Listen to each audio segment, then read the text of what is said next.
Thousands of disabled New Mexicans who truly need state help may soon lose it, or at least some of it. The state agency that pays for the services that they and their families depend on may cut them. The problem is there's not enough money to care for them and for the thousands of other New Mexicans who need the same assistance. News 13's Kim Holland is on special assignment. He can't feed himself.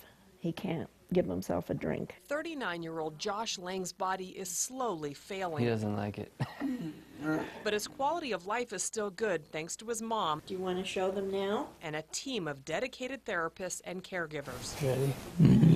He's getting OT, speech, and physical therapy all once a week. This is Josh down on the Blue River in Arizona. Josh was once an active kid. That is one of my favorite pictures. But a mitochondrial disorder robbed him of his mobility and eventually confined him to a wheelchair. Now his condition requires round-the-clock care.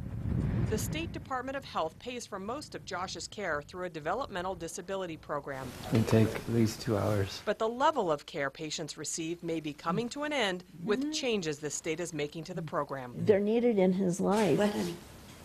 Josh's mother, Susan Lang, says her son's therapists help her keep him at home, where he thrives. If I wasn't here to take care of him, he'd have to go to a group home, and he'd be dead.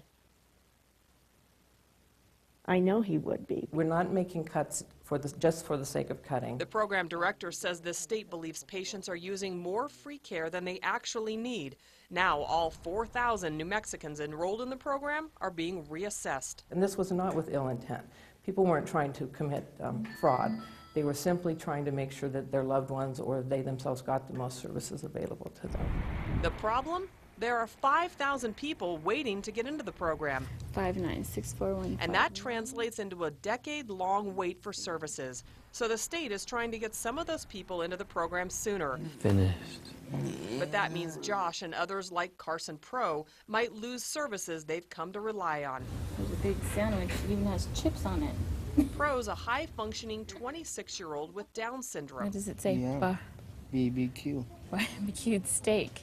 What my biggest concern is that they would cut everyone back so everyone would just get not even what they really need. They would just have a little sliver. So we can make a grocery list. Oh. Weekly speech therapy, job coaching, and other care gives Carson the independence he might not otherwise have. And it also gives him something else. Watch his face as we ask him about his caregivers who have become his friends. Oh, Charles, man, my best provider ever. One of my buddies. Well, let's look for a couple more and then we'll mark the ones we like. No. Yeah. Current patients fear the state isn't seeing their cost of the changes. Looks like hickory. Kim Holland, Vegetable oil. What do you see? KRQE News 13. Here's another thing about this. The state is paying an outside consultant more than $2 million to figure out who should qualify for what. Any changes that do take effect will take effect on July the 1st.